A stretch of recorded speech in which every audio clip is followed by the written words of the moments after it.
पंक्तियों के माध्यम से प्रभु श्री कृष्ण के बाल्यावस्था का बड़ा ही सुंदर चित्रण किया है। इसमें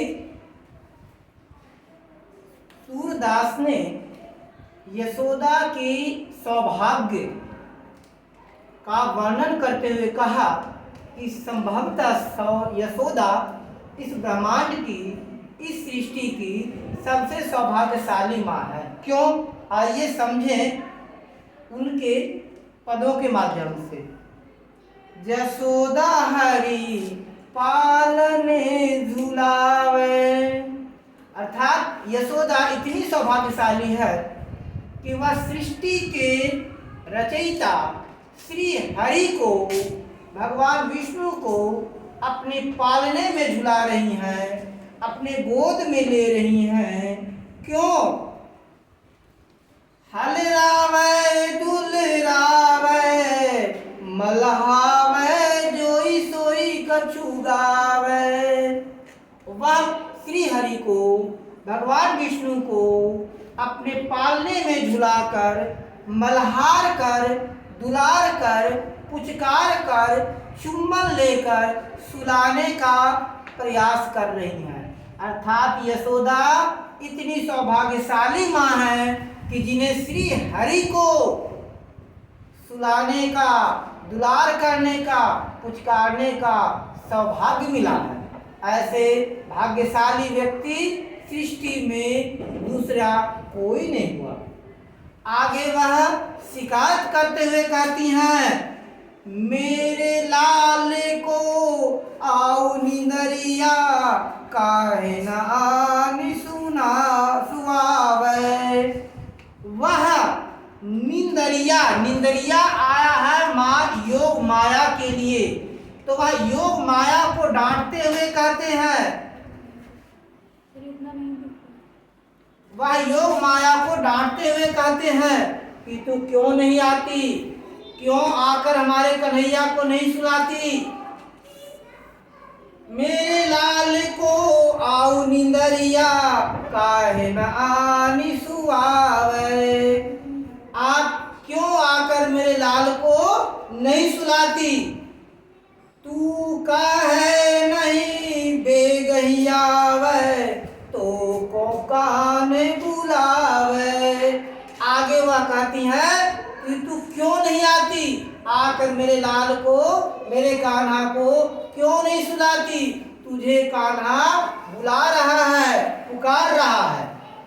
अब इसके बाद की पंक्तियों में कान्हा की शरारतों का बड़ा ही रोचक चित्रण किया गया है। क्या? कबहू पलक हरी मूंद लेते हैं, कबहू अधर फरकावे।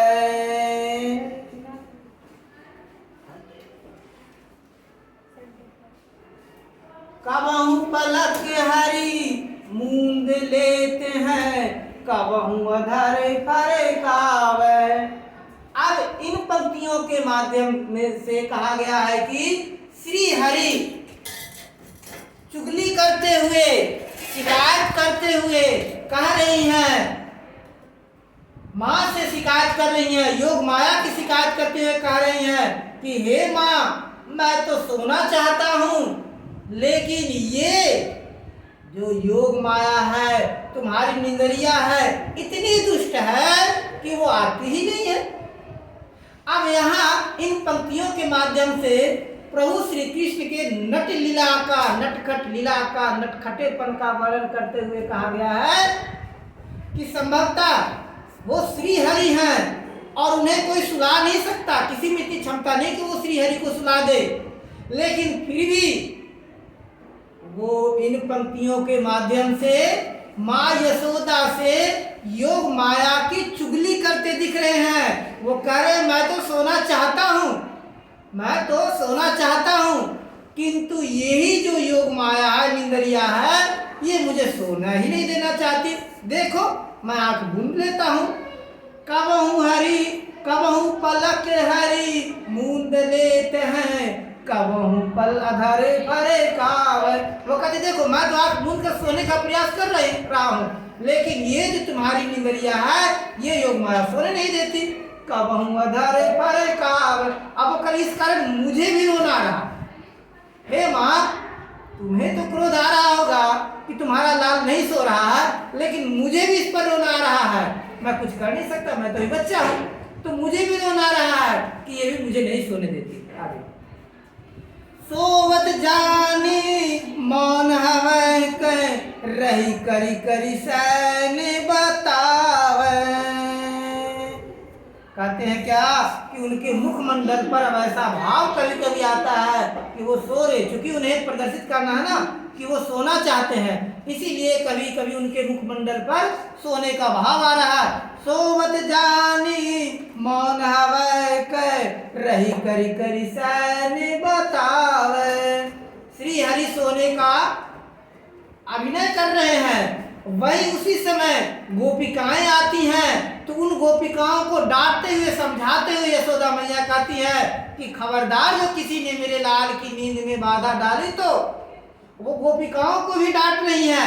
यहाँ पर प्रभु श्री हरि, प्रभु श्री कृष्ण की माया पूर्णतः परिलक्षित हो रहा है कि एक तरफ वो खुद नहीं सोना चाह रहे हैं, दूसरी तरफ योग माया पर भी लांछन लगा दिए कि वो उन्हें सोने नहीं देना चाह रही है, तीसरी तरफ गोपिकाओं पर भी लांछन लगवा दिए कि वो उन्हें नहीं सोने दे रही हैं।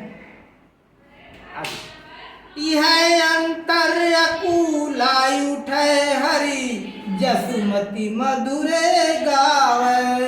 अब जब थोड़ी थोड़ी अंतराल पर जब श्री हरि अकुलाने लगते हैं, उठ जाते हैं, तब वो लोरियां गाने लगती हैं, सुलाने का प्रयास कर रही हैं। जो सुख सूरे अमर मुनि दुर्लभ, सो नंद भामिनी पावे।